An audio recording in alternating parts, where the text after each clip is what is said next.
is the place where real dialogue matters. Make some noise for that sound, man. It is time to take flight with Audio Airstrike. What's up, everybody? This is Audio Airstrike. I'm Everett, Hall-McNeill. Thank you for joining us. This is episode 90. We're officially 10 away from episode 100. Thank you for joining us. We appreciate it.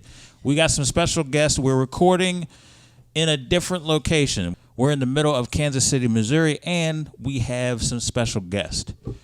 Ladies and gentlemen, Three Kingz is here, and they will be guiding us about the world of dance, what's going on currently, and also what separates them and makes them unique. So to my right, which is probably your guys' left, if you guys could let everybody know who you are for a second. Neal Carter. Christian. Y'all got to speak in the mic, man. The mic's there for a reason. I'm Julius Carter. All right, so it's good for you guys to be here. We appreciate it. Let me ask you guys this one quick question about basically how did you guys get started? How did the group form and stuff of that nature? Go ahead, Juice. Make sure you guys grab the mic, whoever's talking. Well, we was established in 2014. And at first, our name was the Chosen Ones, and we just felt like that name didn't reflect what we who we are and what the Lord was calling us to do. So we started to pray about another name, and then the Lord gave us Three Kingz in the process.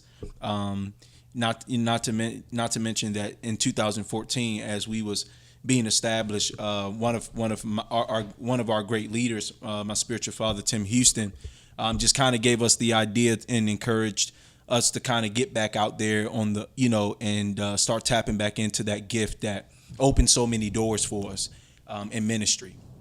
And from there, he got us. He opened some doors for us. God used him to open some doors for us, and then from there, we just started to, kind of take off, and in our evangelism, and also in that process, as we was praying about another name, the Lord, to make a long story short, the Lord gave us Three Kingz, and told us that we will travel the world, and we will represent the Trinity, the Father, Son, and the Holy Spirit. So that was kind of like just more so the overall general, picture, beginning of Three Kingz, and what we do and who we are. So, and the name. So. Absolutely. Christian, from your perspective, what was the rise of Three Kingz like, based off what you were saying? Make sure you go towards the microphone. Ask that question just one more time for me. I want to make sure I heard you. So what was the experience like when Three Kingz got together, when the genesis of Three Kingz started? What was your experience like? Like, what were some of the feelings that you were going through? Well, I think I had quite a few different feelings, and which none of them were against what I believe God has put together. And that's of course the beginning of what we was doing. I think for me, that first time I never thought, first of all, that we'll be where we at right now. That first time I thought that, I thought it was another, just another moment, another phase that would eventually phase out. Dancing, never stopped really dancing, but when it came to what we done together, I thought that was just another phase. I thought it was gonna fade. This was just it. Little did we know that God was gonna put people in our path who actually desired what God was giving us, and of course with us praying about it and talking it over, and we now still standing, man. So that was kind of my experience, man. In the beginning stages of it. Neal, what was your experience starting Three Kingz and you having a extensive background as a dance choreographer and helping out with different teams?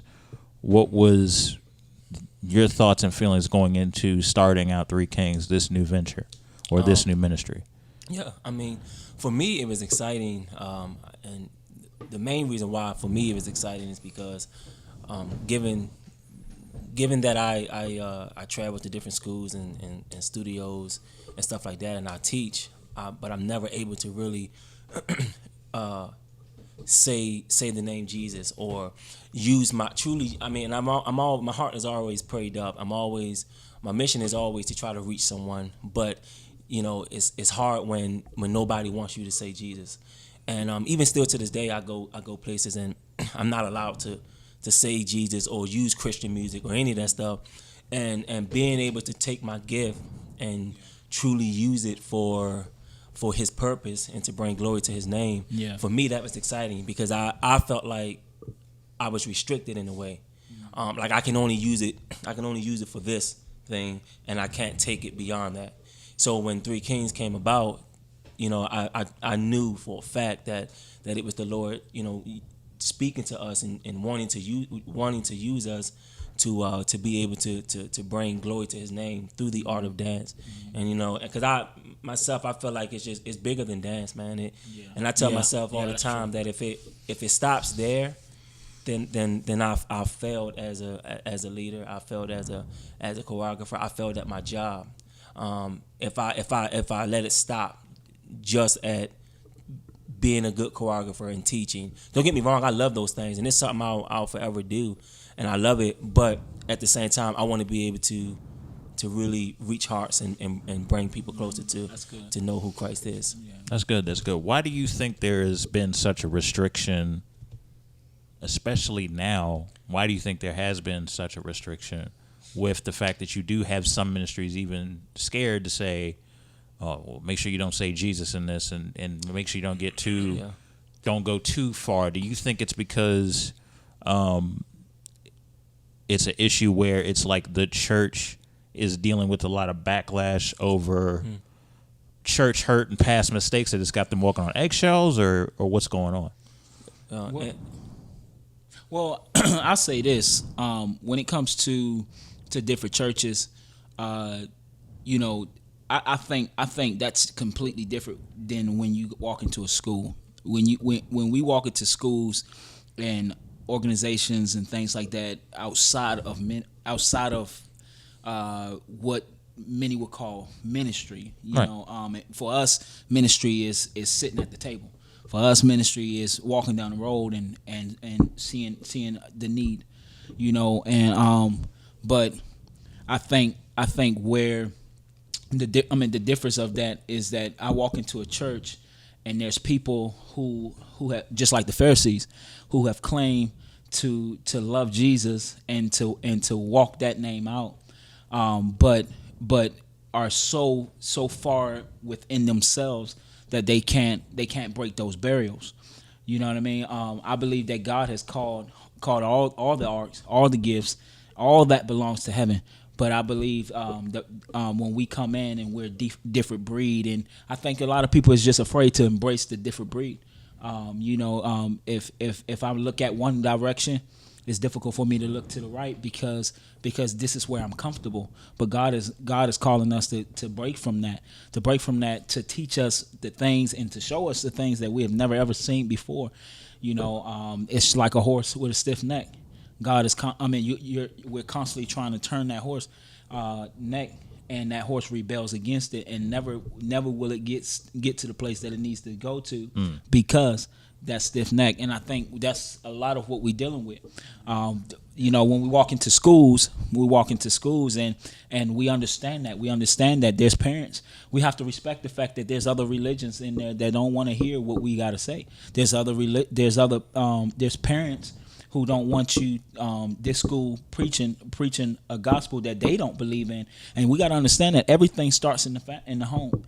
So if I raise my daughter up to know God, she gonna know God, and if there's people that's preaching the gospel, the raw, real gospel, then I would love for her to be around it. But if they preaching, it's okay to kick it with whoever you want to kick it with and go drink, then that's a different story. Right. So I'll be the same way for something like that, and I think that's a lot of what we deal with. Yeah, and it's very crucial to be aware of your surroundings and also be aware of who you're talking to, because it's it's a thing about being a respecter of persons. Because you never know what somebody's going through, you never know what they're dealing with, and the one thing that I do appreciate about you guys is you don't create this burden inside your head to try to preach fire and get the person saved all at once. It's like you want to build a relationship with these people. It's like it's more than just doing that and never hearing from them again. It's what I mean? It's about planting a seed and just building that relationship with them and being that example. Absolutely. And just being there for them. It's it's discipleship at its finest in a certain amount of ways. You know what I mean? Because everything is relationship. Everything's relationship. Yeah. And it's funny too. You say it's about the discipleship, because the discipleship part is what nobody wants to do. Like that's the hard part. That's the part that everybody wants to give up on. Mm-hmm. Because nowadays people they aren't patient enough to everything's immediate. They want it now. Exactly. Exactly, and it takes time to actually build relationship, walk people through life, help them, guide them, be by their side the whole way, But people don't want to do that. People they give you a few words and then you go and that's it. But it takes a lot to really build a relationship and discipline people and help them grow and be the great people that the Lord is wanting them to be. Absolutely. With the outreach that you guys are doing. And it's not just the typical ministry. It's something very unique and something very different. And you guys are, if you ain't here for nobody else, I'm pretty sure you have, but you are definitely standing out when it comes to actually reaching out and talking to people. And it's a difference when we see the three of you guys doing that. Let me ask you guys this. Individually, what makes you unique when you use your talents or dancing of that sort? When you're using the art of dance, what makes you unique? And whoever wants to start off first, just make sure you get close to the mic and talk. I think basically what makes us unique is, number one, I mean, we are in a genre that is recognized globally. It's a worldwide thing. And it's recognized in so many different aspects of life, and it's so and in so many different people use it for whatever that they want to use it for. But I think one of the key things about us is it's more than just dance. We're dancers, but behind the dance there's a message, and we always present that message that we don't dance because we're perfect. We dance because we're free. We don't dance because we're these special people and God just he just gave us a gift to use, but we use it for the kingdom of God. We use it so that the world can see that you can be dope at what you do. You can be so gifted and talented at what you do. You don't have to be a cheesy Christian dancer. You don't have to be that cheesy Christian band. Yeah. You can be good. You can be skilled, and you can show a generation that you can use your gift to empower people, to build them up, to lift them up. To rescue them. Sometimes we get it on the other side. It may not be that girl in the youth group. It may be that guy that's far away from the youth group, but he saw us using our gifts for the kingdom of God and for a purpose, a good purpose, and that's inspired him to use it for a great purpose as well. And so I just think what makes us so unique and stand out is that specifically right there. If not anything else, that right there is what we live by. Another thing, and that's good. But another thing too, I think. Talk more on the mic. Another thing too, I think like we have to know that as Christians, it's okay. You can be cool as a Christian, like you can be cool as a Christian. Because I think that what's been painted over the years is that if you're a Christian, then you're whack. You're not down. It's corny. Yeah. Right. And I think when and I'm not saying it's not about trying to be cool, but we have to we hopefully we can show people that look, it's not what you think it is. Right. Everybody, and then too, like a lot of people would say, like there's been times we've gone into churches and to some people, depending on the generation, it could be too much. Yeah. Like there's some older generations that might turn their head up, their nose up at us a little bit, and so you always get different responses.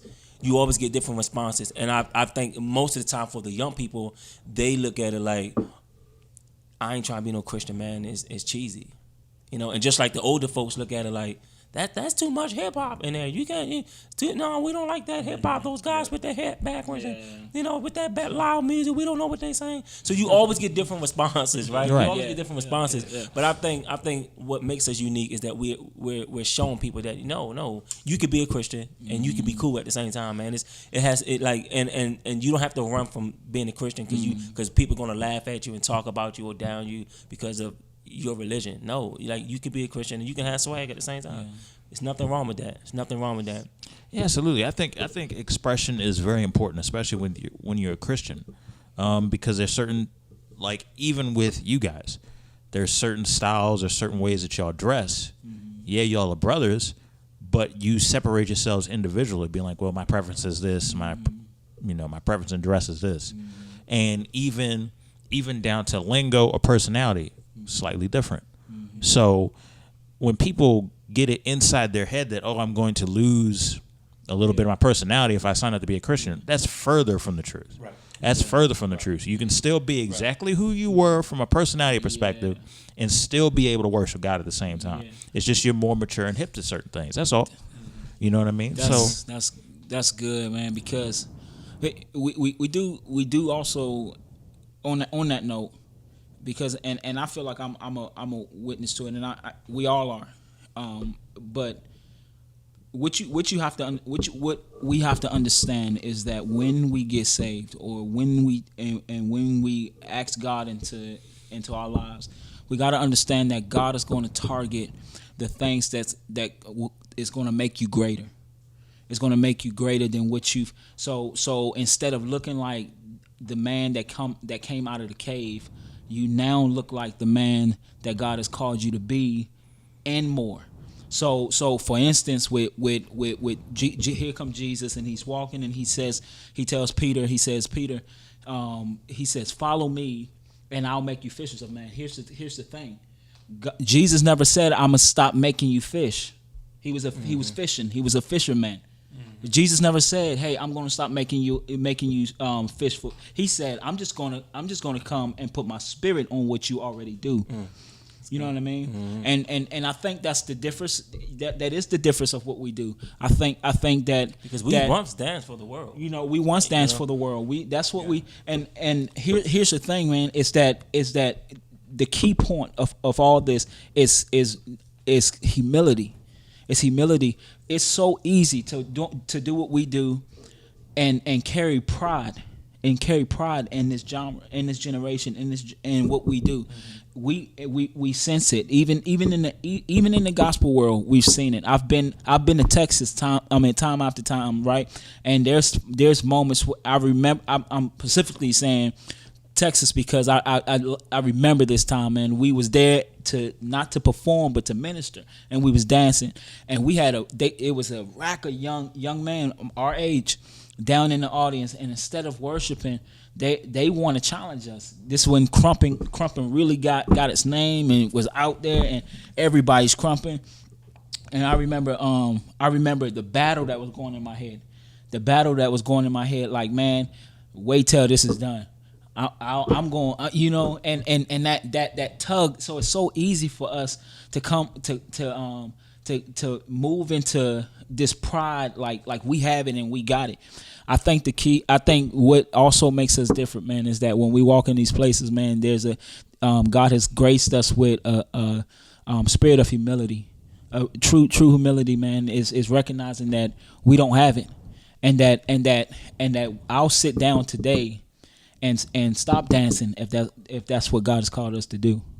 Yeah, I think, to add on to what he's saying, it's something that I was having a conversation about last night with my best friend Daniel and his friend Hunter, and we were talking about just the reality of humility and how to possess that is phenomenal. Because when you asked that question, that was actually one of the things that I was going to say, is that I think we we're unique because everywhere we stand on certain stages, and this is not to give us any kind of recognition, but we stand on stages sometimes with people that we can, like, the world consider quote unquote big people. Well, I mean, we've kind of been in that most of our life, and but one thing that we see the people that walk around with so much pride that, you know, it's like stories about you just impacted a kid, and they want you to talk to them and take a picture with them, and you look at them and you walk right out the door. I mean, we know some very gruesome stories of kids, of children and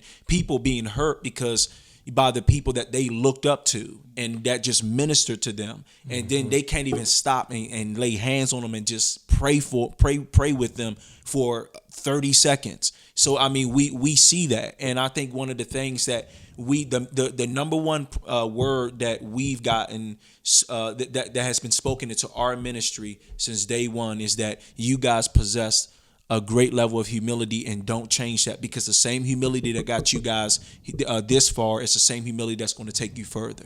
And I think, you know, we always want to remember, number one, where we've come from, and that always humble us. And secondly, we're about souls, man. We're about souls.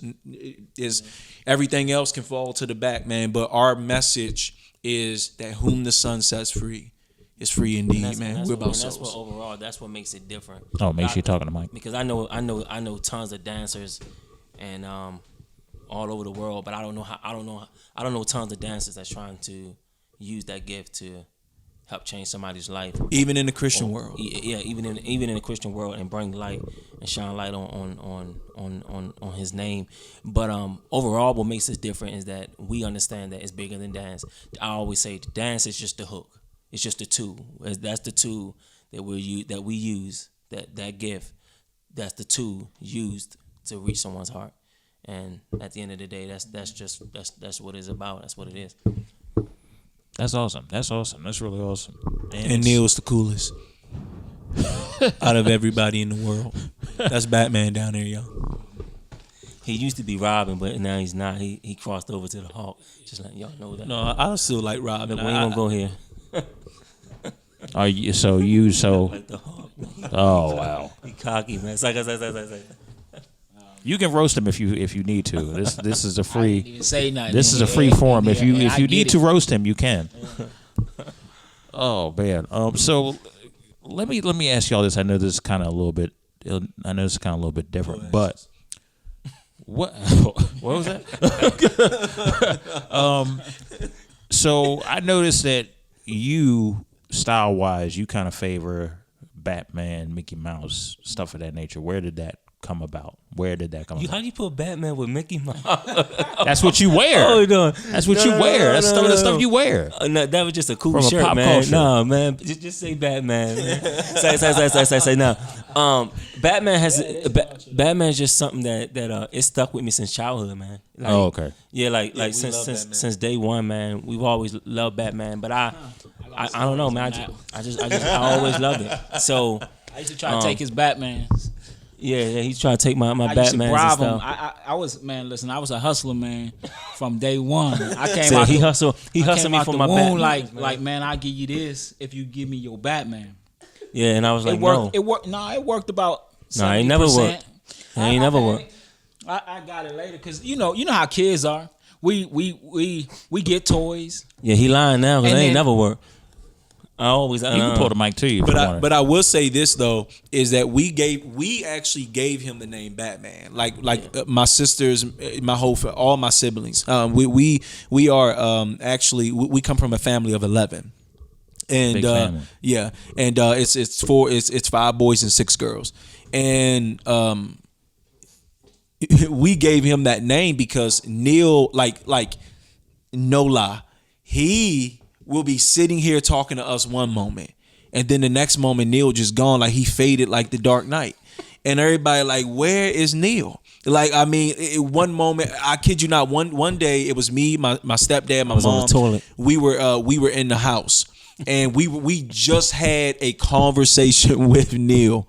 And next thing you know, my sister was. I said, "Hey," I called Neal or something like that. And I'm talking about seconds. I ain't talking about minutes, seconds. Neal was in his car and all the way on the other side of the city. You know, on the opposite side of the city. I'm like, bro, how do you do that? The only person that can fade like that is Batman. You know what I mean? Like just fading in the night. You know what I mean? Just seizing the night, just gone. You know. So so from there we all just started calling him Batman. I actually got him in my phone as, "Hey Siri, call Neal, aka the Bat." Calling Neal, also known as the Bat. See, it just you know it sticks. It sticks. He done brought Siri in the My mix. God. Hey, Siri, my girl, she backed me up. She backs everybody up. Pretty much at this point, you're not the only person. There's nothing special about that. It's like her. She does that. She backs that up with like a million people, with several million people. I'm just saying. Hey, look, don't make me, okay? I was gonna say, no, I'm not gonna say that. Don't make me, okay? Look, you saw he looked at me earlier, right? I can't crack jokes. A little bit. No, go do your thing. I was about to. This is not okay. Here you go. Go ahead. No, Yeah, talk your John. it's an open forum. You a mean photographer, man. I might be a photographer. You was cussing me out. No. If I ever, let me tell you something. Julius, I've been patient with you. If I say, "Hey, Julius, get over here," that's me being patient. Oh my God. Come on now. Wow. Now, if you see, now you got it light. There's other people ain't getting it as light. That's true. I'll be thankful for that. Right. Be thankful. Anyway, so I wanted to also ask this particular question. Where do you feel like the state of dance is currently? Just as a whole.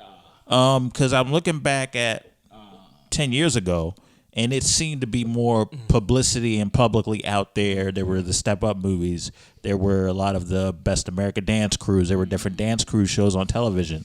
Now it seems like the attention has shifted elsewhere to a different artist, something of that nature. So even though now, where is it? Unless you go on somebody else's Instagram or particular Facebook, you see a lot of the dance stuff there. Has it went back to more of an underground viable thing, or is it still out there publicly? We know it's still out there publicly, but what's the state of dance right now? Man, You look about to blow a gasket. Man, yeah, because well, seriously, that question, it can't even be answered. I'll be honest with you, because what's happening now with dance is it's mind blowing. Like we got. Man, I can't even begin to. Go ahead. But we forum. We have the street thing happening, but somehow we mixed it with the underground. Like it's crazy right now. The choreography is beyond different from what the choreography was. But what's fun and crazy is that we can take now what's happening today. We can take what the dances that was 70, 80, 90s, and we mixing them into to the dances that some random dude make up and then all of a sudden blew up and like we got flossing and we taking flossing and mixing that into like it's beyond crazy, man. Like it's Yeah, it's pretty. you can't even put a name to it. So when we look at like the genre of like Step Up and you got Serve, let's take it back to Breaking, the movie Breaking from Step Up and You Got Serve and all these guys. Man, it's the dance world is it's huge right now. Yeah, it's but huge. a lot of people don't like, if you go back and do your history on like just hip hop alone and like when it started and all of that stuff, it's crazy where it's at right now because it's the last style that was in. Mm-hmm. And what a lot of people don't know is even still to this day, some people push it out. There's some studios that I come across in competitions and stuff, and they don't even have it at their schools. They don't want it. Some people don't want it. I'm saying how big the dance world is and where it started, where it's at now from where it started in terms of hip hop, in terms of the hip hop culture of it all. it was the last genre that was brought on to the whole dance world, all the genres, and it was the one that nobody wanted. But now, where it's at now is a lot of studios, people don't even open their studios without adding hip hop in there, because hip hop is where the money's at. Right. So, and I'm just giving you an idea of how big it is. So we went from we don't want this in our studio to now we need this in our studio. It's a necessity now. Yes, exactly. So now everybody needs it. Everybody needs it. And a lot of times, if you go to a studio, sometimes the first thing a kid or a parent would ask is, "Do y'all have hip hop here?" Because and then too, it also become the most stress-free genre. Because it's the genre where you can be very unique and you can be yourself. It's not so technical. Right. You can just kind of be yourself and just let loose. You don't have to put your hair in a bun like ballet. You don't have to wear tap shoes like you have to do with tap, right? You don't have to have all this technique like you have to have with contemporary and with ballet and with jazz. You can kind of be more free. But what's don't cool get me wrong. about- I'm not saying you don't need those things. That's not what I'm saying. But I am saying, like, if it's not there, nobody's going to be like, nah. But it is like that in the other genres. So I'm just explaining to you where this is where it started. We don't want it. And this is where it's at. We need it. We gotta have it. Yeah. Everybody wants it. So it's like it's big, man. It's huge, man. It's The real cool huge. thing about hip hop though now, and I think that's what you were saying. Like you wear the tap shoes and come dance with us.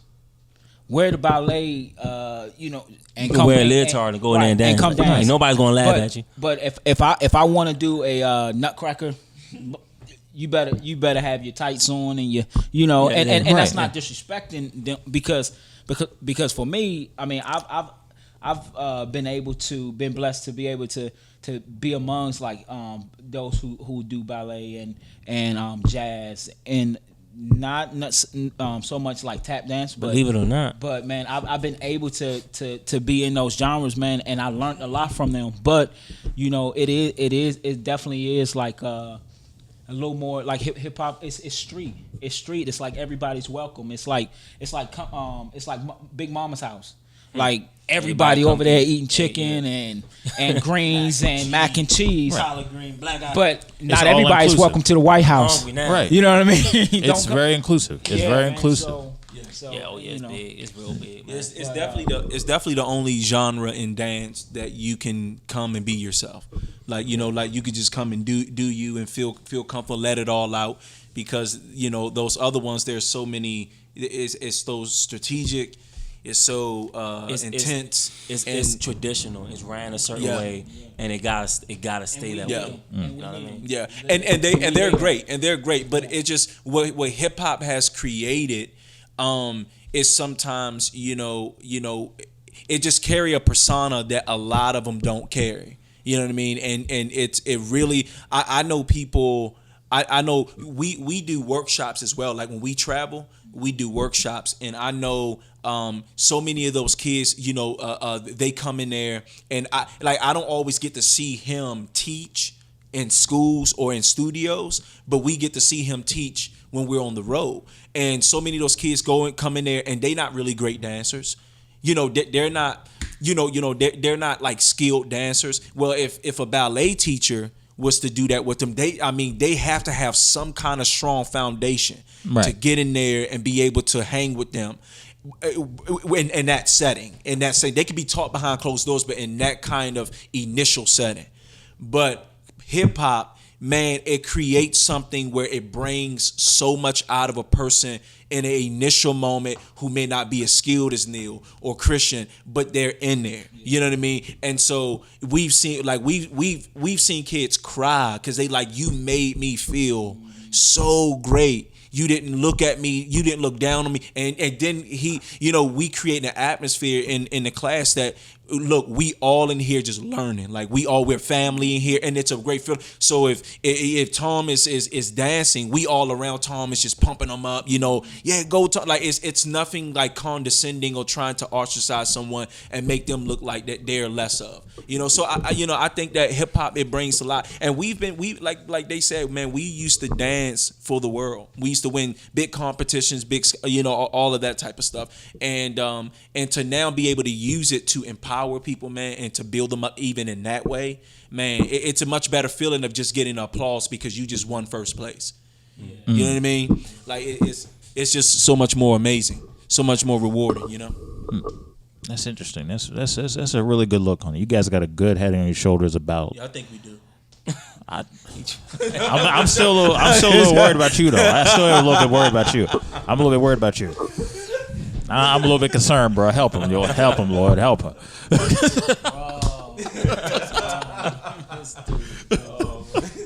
Oh my God. Oh my goodness. So let me ask you all this, man. So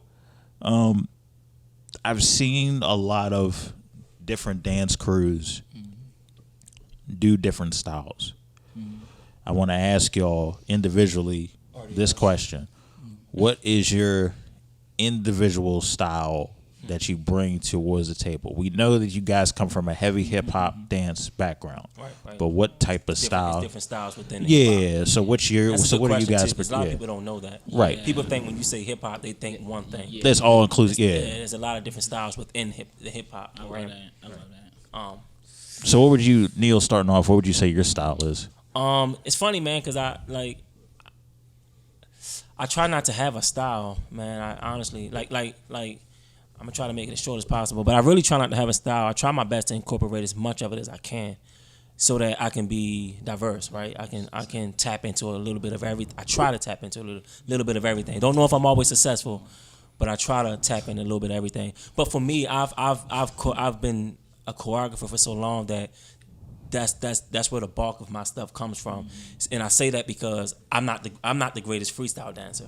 Like for Christian, I would say Christian's probably a better freestyle dancer than I am, and then on the flip side, I would probably say that on the choreography side, that's more of my lane. I'm not saying I'm a better one, but I'm saying that would be more of my lane. Like, you know, Hey, I love being yeah. So I mean, as far as a particular style, I don't know, man. I try to tap into a lot of it, man, as much as I can. Okay. Christian, what would you say your style was? Popping and locking. I don't know either, man. I mean, I definitely I'm a fundamental guy. Like when I teach a class, and especially if you have not like really learned the foundational of hip hop, I love that. That's something. So he like that going I back to the enjoy. basics. I love teaching you the fundamentals because I can never have a strong foundation if you don't know the fundamentals of it.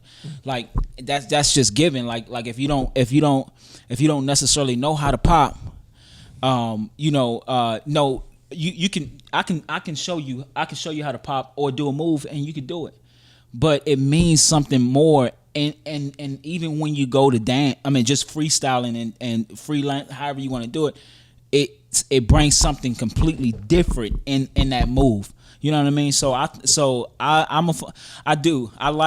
like when we look at popping. That's my feel. When we look at I like it all though, man. I don't have a preference either, man. When you guys know, man. Like when we freestyling and stuff, it's everything. It's a little bit of ticking, waving.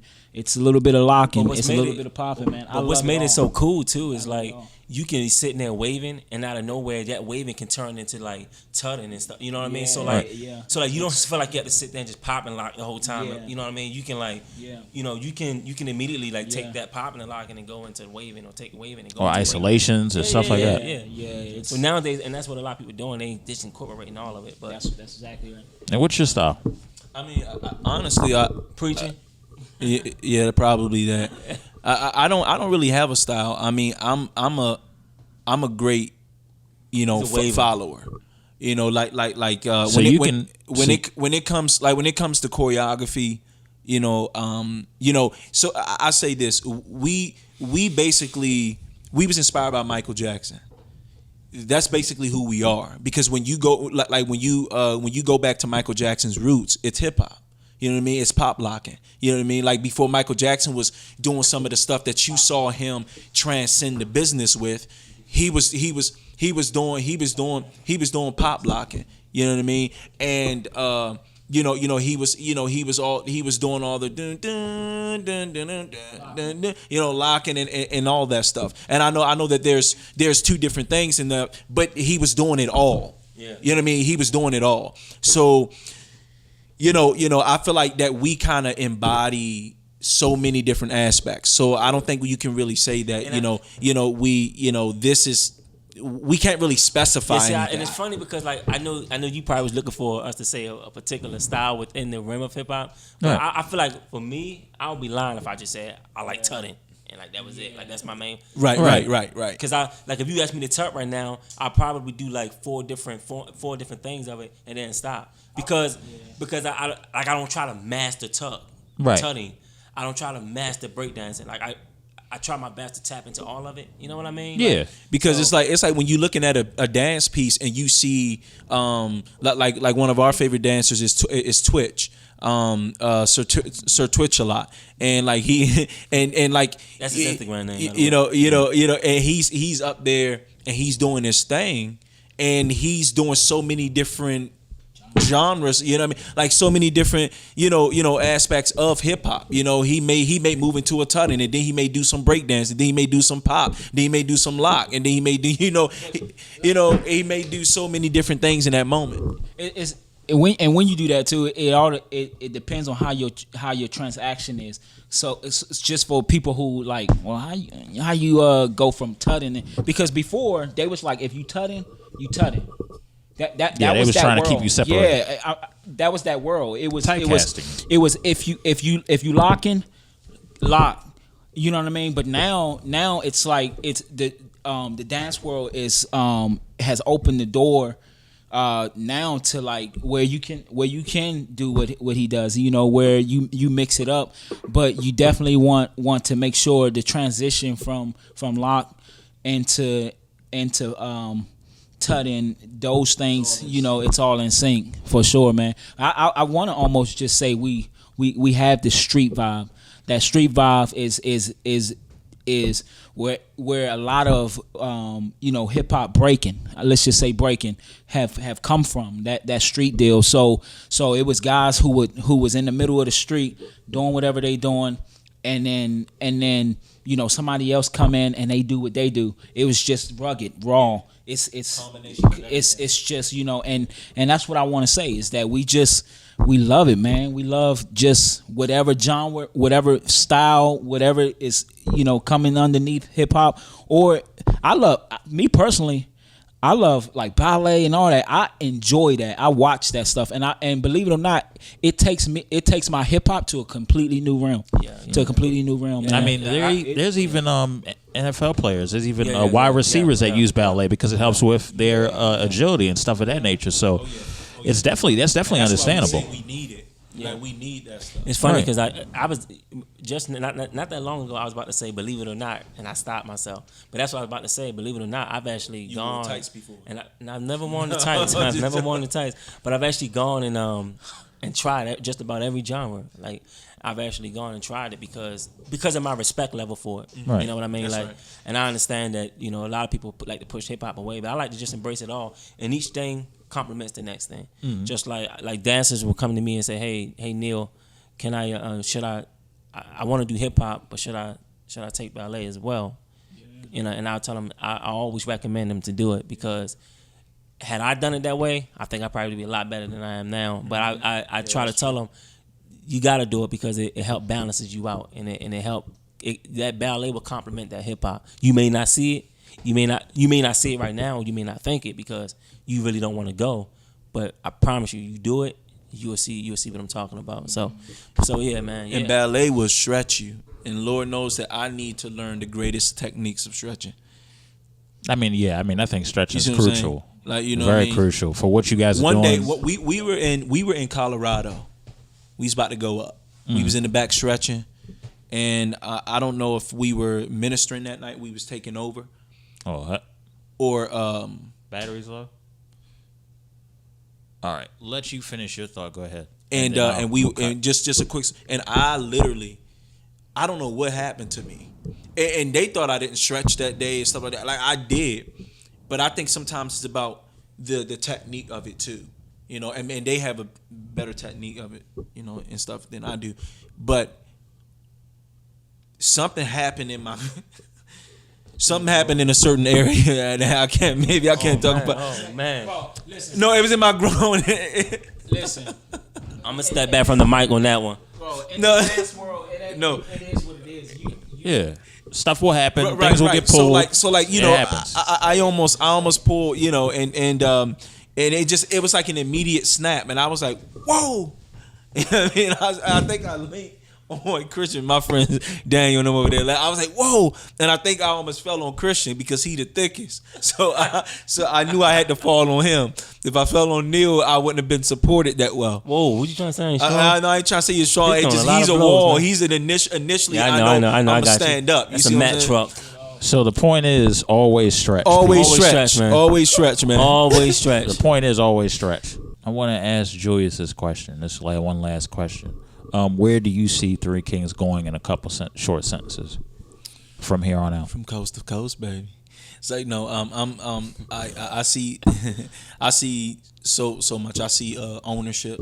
I see like big, you know, real estate. You know, just true entrepreneurship. I see, you know, God taking us, you know, to so many different levels, even outside of the actual, you know, stage presence. You know, yeah, I definitely see true, entrepreneurship. So, yeah. Absolutely, man. Well, we want to thank you guys for coming on. This has been a pleasure. Definitely wishing you guys safe travels wherever you go. And just so you know, if there's any time you need a shout out or anything like that, Audio Airstrike is here to support you. So we definitely appreciate what you guys are doing. You know what I mean? Absolutely. Absolutely. Appreciate you. Absolutely. So with that being said, this has been another edition of Audio Airstrike. Thank you for tuning in. Until the next time, everybody, we'll see you later.